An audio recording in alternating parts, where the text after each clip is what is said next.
Crying, leaving, and loving. What is this, country music? Find out on this week's Indy Christian Review.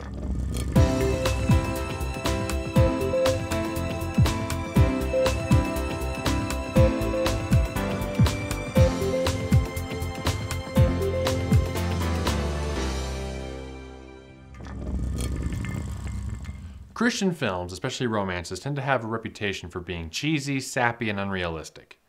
No Greater Love takes all those stereotypes and blows them away.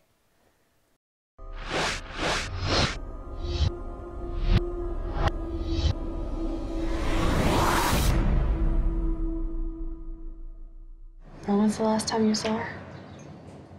10 years ago. Here's to your future. To the future. Heather, she tore you apart, man. And well, maybe Katie, maybe she's the one to put you back together. I'm thinking about asking Katie to marry me. What do you think of her? I like her. Me too. Hey, listen, we got to get the boys together this summer. Hey, as a matter of fact, we have, it's like a summer camp program going on at our church. Ethan should come. We also have Miss Heather. Miss Heather has a very important job. She is in charge of the food. Are you guys ready to have a good time? You saw who? You telling me that Heather works at a church less than 10 minutes from here? Heather's a part of our church. Hi, Jeff. Where you been? She's talked with you guys. I mean, did she ever say she had a kid somewhere? You remember the lady that served you guys lunch at church? Miss Heather. Ethan, Miss Heather is your mom. But I thought you said my mom did bad stuff. She's his biological mother who was never there. When Heather and I were together, we were the best. She's my girl, Dave. Do you think I should just stop seeing them all together? Heather's not the same girl that you knew back then. Jeff, I can't. I want her back. I actually want her back. And you're telling me that she can't be with me because she's a Christian?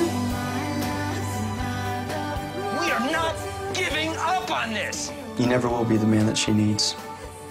Not on your own. Do you still love him? But do you really think this is some big coincidence?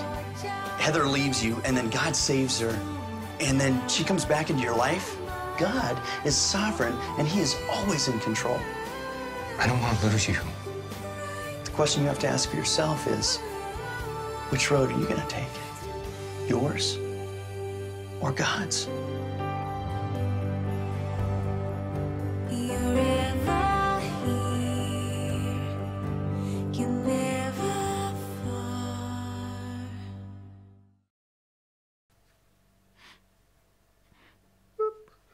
I'm sorry. This movie is the mother of emotional roller coasters. You've got the main character, Jeff, whose life was just torn up when his wife left. 10 years later, he's been raising his son on his own. He's got a new girlfriend, wants to marry her. Everything's looking good. Life's back on track. And then, whammo, she's back. The topic of divorce, especially from a Christian perspective, is a very hard topic to deal with. But No Greater Love does it, and it does it well. This is a romance movie. Guys, don't let that scare you away. Now, the ladies might disagree with me on this one, but I don't consider this to be a chick flick. Like I said, it's just so emotional, and I mean, it gets me right here when I think about it. Seriously though, it's been a while since the first time I watched it. I don't remember if I got emotional during it. I may have. Not sure. Don't hold me to that. I won't admit either way.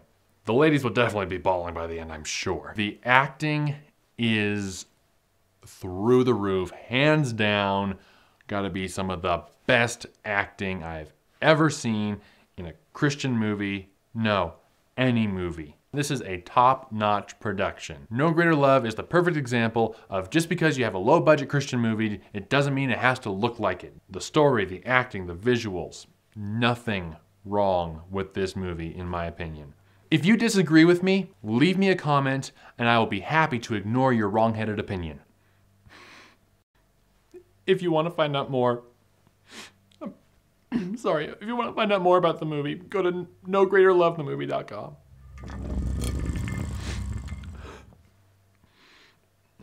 Excuse me. That's all the time we have for this week. Check back every week, Twitter, Facebook, IndyChristianReview.com. I'm Zack Lawrence. I'll see you next week.